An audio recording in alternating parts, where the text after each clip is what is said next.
مجھے معلوم کرنے نا دادا، دل بند ہونا کسے کہتے ہیں؟ آپ کو بتانا ہی پڑے گا مجھے۔ جب جان سے پیارا کوئی تکلیف میں ہو میری بچی، دادا کو بولنا پڑا۔ اچھا، اور جان سے پیارا کون ہوتا ہے؟ تم ہو نا مجھے جان سے پیاری، تم۔ ان کی اپنی آواز اب کام کر رہ گئی تھی۔ دادا، دل تب بند نہیں ہوتا جب جان سے پیارا تکلیف میں ہوتا ہے، یہ دل تو تب بند ہونے لگتا ہے جب کوئی جان سے پیارا جان چھڑا لیتا ہے، جب وہ آپ کو خود سے دور کر دیتا ہے، جب وہ منہ پر تھپڑ مار دیتا ہے، اور جب وہ کہتا ہے کہ جاؤ آج سے تم میرے لیے مر گئی۔ ہاں، اور اس کے کئی گھنٹوں تک رو چکی آنکھوں نے پھر سے خود کو آنسوں کے حوالے کر دیا تھا، اور دادا تو بس اس کا نام ہی بول پائے تھے کہ امرہا۔ اور اس نے کہا، اور جاننا چاہیں گے کہ کیا ہوتا ہے؟ جب وہ یہ کہہ دیتا ہے نا تو مر جانے کو دل کرتا ہے، دل چاہتا ہے کہ حلق میں ہاتھ ڈال کر سانسیں کھینچ لیں اور زندگی سے جڑا ان کا تعلق کاٹ ڈالیں، جسم چیر کر دل باہر نکال پھینکیں اور رگوں کو چھید کر ان میں دوڑتا خون بہا ڈالیں۔ اور اب تو واقعی دادا کے چہرے پہ ہوائیاں اڑنے لگی تھیں، اور انہوں نے کہا کہ امرہا کیا کرنے جا رہی ہو تم؟ اور اپنے بیڈ پر بیٹھے رہنا ان کے لیے جیسے مشکل ہو گیا تھا۔ اس نے کہا، سنیں دادا سنیں، اب میں آپ کو سب بتاتی ہوں۔ اور لیپ ٹاپ میز پر رکھا اور وہ سامنے نیچے آلتی پالتی جما کر بیٹھی تھی، اور اس نے اپنی ناک رگڑی اور ایک گہرا سانس لیا۔ اب میں بتاتی ہوں آپ کو، انسانوں کے ہجوم میں مجھے ایک انسان ملا تھا، ایک انسان دادا۔ جانتے ہیں انسان کسے کہتے ہیں؟ جس کی آنکھوں میں احترام ہو، اور جس کے الفاظ میں نرمی، جس کے اخلاق میں رحم دلی ہو اور مقاصد میں اعلیٰ ظرفی، جو اگر ساتھ ہو نا تو شان ہو ورنہ سب گمان۔ ایک ایسا انسان جو بولتا ہے تو زخموں پر مرہم رکھتا ہے، اور اگر نہ بولے تو زخم ہرے نہیں کرتا، جو احساسات پر کمندے نہیں ڈالتا بلکہ ان پر پھوار بن کر برستا ہے۔ وہ انسان دادا، مجھے ہمیشہ اپنی قسمت پر شک رہا تھا، اور یہ شک اس انسان کے ملنے سے رشک ہو گیا تھا۔ کبھی ملے آپ ایسے انسان سے؟ آپ جانتے اس نے کبھی میرے بارے میں کوئی سوال نہیں کیا تھا، اور اگر سوال کیا بھی تو اتنا، مجھ سے شادی کرو گی؟ ہاں بس اتنا۔ اور دادا نے کہا کہ امرہا چپ ہو جاؤ۔ میں نے کہا نا، اور اس کی کیفیات میں کوئی سودائی حلول کر چکا تھا، اور سودائی سے دادا کو خوف آ رہا تھا۔ کیوں چپ ہو جاؤں اب میں؟ اب وہ رو کر ہی بولی تھی، اور انہوں نے کہا کہ مجھے تکلیف ہو رہی ہے تمہارے اس انداز پر۔ آپ کو صرف مجھے دیکھ کر تکلیف ہو رہی ہے، اور صرف دیکھ کر۔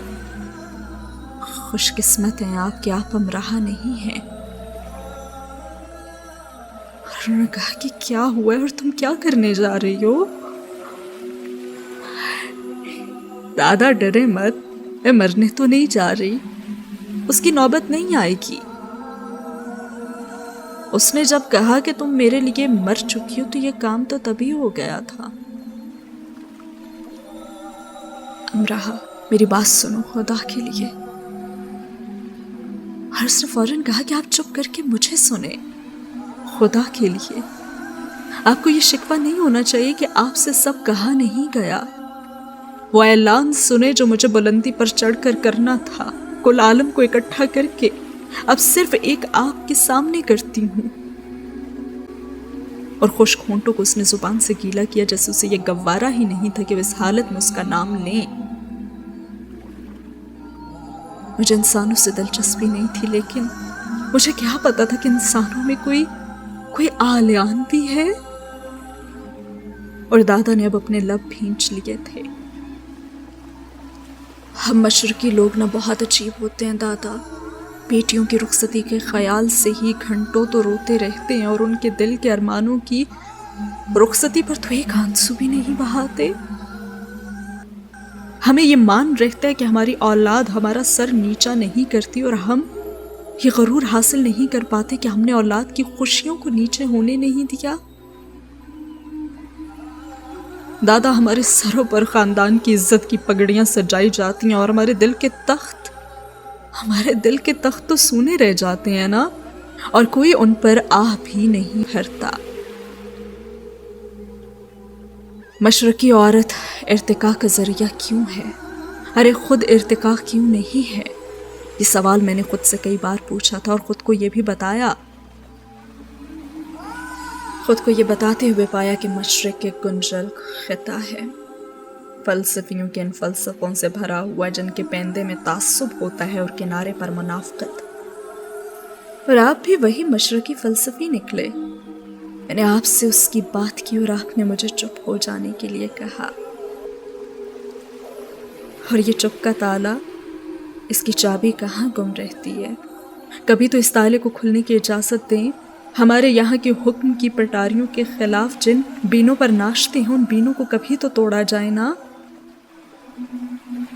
اب آپ مجھے بتائیں کہ میں آپ کے خطے کے کس حکیم کے پاس جاؤں کہ وہ میرے درد کو ٹھیک کر دے، میرے زخم پر مرہم رکھے، پر میرے تو جسم پر کوئی چوٹ ہے ہی نہیں۔ مجھے کسی بزرگ سے دم کروانا چاہیے کہ اب آنکھیں بند کرنے پر مجھے نیند آ جایا کرے، اور منہ کھولنے پر سانس، اور منہ کھول کر اس نے سانس لینا چاہا۔ ایک بات آپ ہی مجھے سکھا کر بھول گئے۔ جب میں نے اپنی ایک کالج کی دوست چھوڑ دی تھی تو آپ نے کہا تھا کہ قیمتی انسان روٹھ جائے تو تمہیں اپنے نقصان پر پشیمانی سے رونا چاہیے۔ چیزوں سے لاپرواہی برتو اور انہیں گم کر دو، لیکن قیمتی انسان کی پرواہ کرو اور انہیں گم نہ ہونے دو۔ اور اتنا کہتے کہتے وہ بیٹھے بیٹھے امرہا سے برسن یعنی بوڑھی ہو گئی تھی، اور جوانی قصہ پارینہ ہو گئی۔ دادا، قیمتی انسان سے آپ کا مطلب حسب نسب والا قیمتی انسان ہوگا نا؟ اور باقی سب تو بیکار ہے نا؟ میں نے آپ سے کہا تھا نا کہ میری زندگی ختم ہو رہی ہے اور مجھے آگے زندگی نظر نہیں آ رہی۔ اور کس طرح سے کہتی میں دادا کہ آپ سمجھ جاتے۔ ایک انسان آپ کے سامنے اپنے ختم ہونے کی نشانیاں بیان کرتا ہے، اور آپ کہتے ہیں کہ آپ کی سماعت پر گراں گزر رہا ہے۔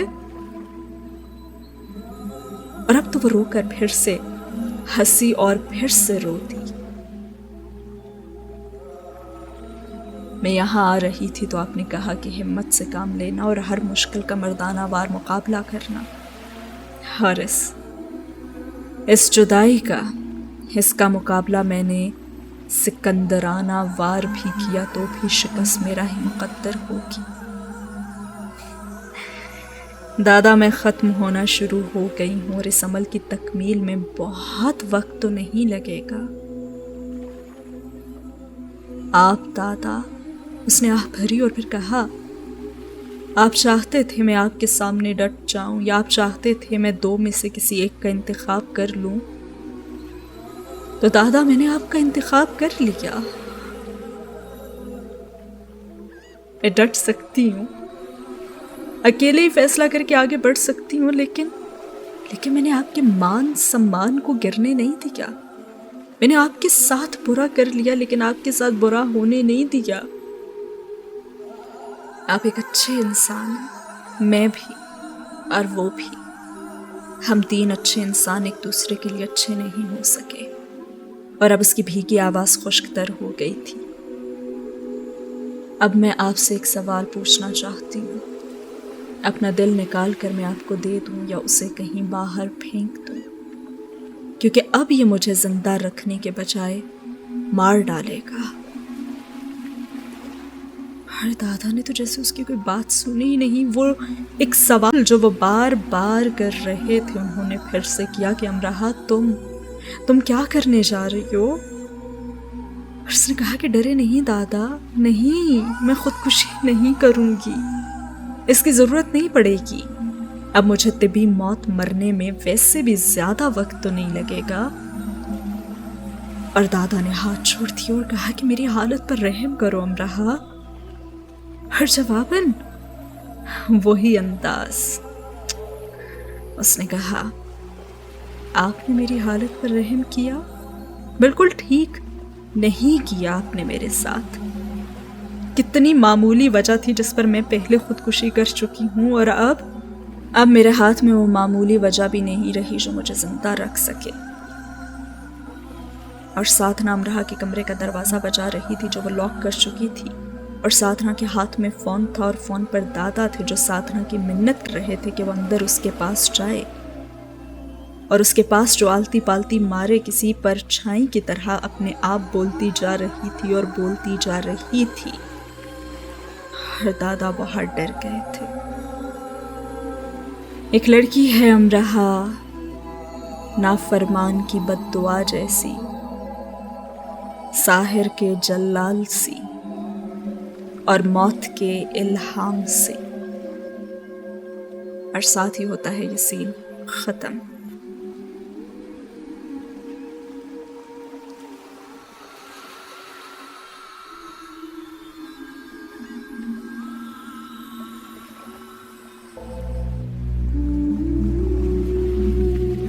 شعلہ زن غاروں سے چمگادڑیں کسی سام یعنی زہر دینے والے کی طرح اڑ کر اس کے وجود کے گرد منڈلانے لگیں، اور پاتال نے اپنے وجود میں اس کی موجودگی کا بغل بچایا۔ آلیان مارگریٹ۔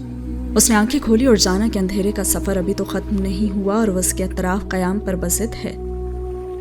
جس سفر کی چاہ نہیں تھی وہ سفر تو بہت شوق سے اسے اپنے ساتھ گھسیٹ رہا تھا۔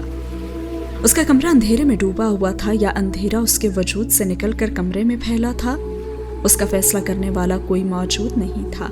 اس نے گہری سانس لی اور انگلی کو زحمت دے کر اپنی ناک کے قریب رکھا، اور اس کی اس حرکت نے یہ ثابت کر دیا کہ اس کے حواس کسی اور ہی ڈگر پر رواں ہیں، اور وہ اپنے زندہ اور مردہ ہونے کی تصدیق کر رہا تھا۔ یہ تصدیق اس نے خود پر لازم کیوں ہونے دی، وہ اس سوچ پر سوچنے کے قابل نہیں تھا۔ فی الحال دفن زدہ ساعتوں نے خود پر دفن اٹے اور لبادے اوڑھ لیے، اور اس کے اس دکھ پر جو خود کو زندہ پا کر اسے ہوا، اپنے زندہ ہونے کا صدمہ اس نے بڑے صدمے سے جھیلا۔ وہ اس احساس سے گزرا جو زندہ لوگوں کا شیوا نہیں ہوتا۔ اس رات لیڈی مہر اسے اپنے ساتھ امریکہ شارلٹ کے گھر لے آئی تھیں۔ اسے سکون آور ادویات اور نیند کی گولیاں دی گئی تھیں، اور پھر بھی وہ ایک اچھی نیند حاصل کرنے میں ناکام رہا تھا۔ وہ غنودگی میں بڑبڑاتا رہا تھا اور ہڑبڑا کر اٹھ بیٹھا تھا۔ لیڈی مہر نے اس کا سر اپنی گود میں رکھا ہوا تھا، اور وہ مسلسل اس پر آیات مبارکہ پڑھ پڑھ کر پھونک رہی تھیں۔ انہیں ڈر تھا کہ اس کا نروس بریک ڈاؤن ہو جائے گا، اور اس کی آنکھوں کے گرد ویسے ہی گہرے گڑھے بن گئے تھے جو اس کی ماں کی آنکھوں پر قابض رہے تھے۔ مارگریٹ کو وہ اس ہسپتال سے جانتی تھی جہاں وہ اپنے چیک اپ کے لیے جایا کرتی تھی۔ مارگریٹ اکثر ان سے آلیان کا ذکر کرتی تھی۔ اس کے مرنے کی خبر معلوم ہونے کے بعد انہوں نے بہت مشکل سے آلیان کو ڈھونڈا تھا۔ انہیں مارگریٹ جیسی معصوم دل لڑکی کی موت پر اتنا دکھ تھا کہ وہ کئی راتیں روتی بھی رہی تھیں، اور آلیان کو پہلی بار دیکھنا کسی صدمے جیسا تھا۔ اتنے سے بچے کی صورت میں مارگریٹ کے آخری ایام رچے بسے تھے۔ اس کے مجسمہ وجود میں مارگریٹ کے رنگ اتنے گہرے تھے کہ انہیں خوف محسوس ہوا کہ یہ بچہ نارمل زندگی تو نہیں گزار سکے گا۔ وہ دنیا میں رہ کر دنیا سے الگ ہونے میں وقت نہیں لے گا، اور اسی خوف کے سہارے انہوں نے پھونک پھونک کر قدم رکھے تھے اور اسے ریزہ ریزہ جوڑا تھا، اسے دعاؤں اور محبت سے تعمیر کیا تھا، اور اس میں انسان لقب کندہ کیا تھا، اور ان کے شاہکار کو ولید ایک دھکے سے اب پاش کر گیا تھا۔ انہیں اسے سب کا تو ڈر تھا، اسی لیے تو ولید کو اس سے دور رکھ رہی تھی۔ وہ جن بچوں کے والدین کے ساتھ سانحات گزرے ہوئے ہوں، وہ بچے اس سانحے کی پرچھائیاں بن جاتے ہیں۔ وہ نارمل ہو کر بھی اب نارمل ہونے میں وقت نہیں لیتے۔ انہیں سوئی بھی چبھے تو وہ اپنے پرانے دردوں پر رونے بیٹھ جاتے ہیں۔ ایسے بچے جنہوں نے معمول سے ہٹ کر بچپن گزارا ہو، وہ کرب کی ساری سرحدوں کو چھو کر آئے لگتے ہیں۔ وہ رونے کے لیے کسی جلد بازی کی طرح تیار رہتے ہیں، اور خوش ہونے پر تو وہ خود کو خود ہی حیرت سے دیکھتے ہیں۔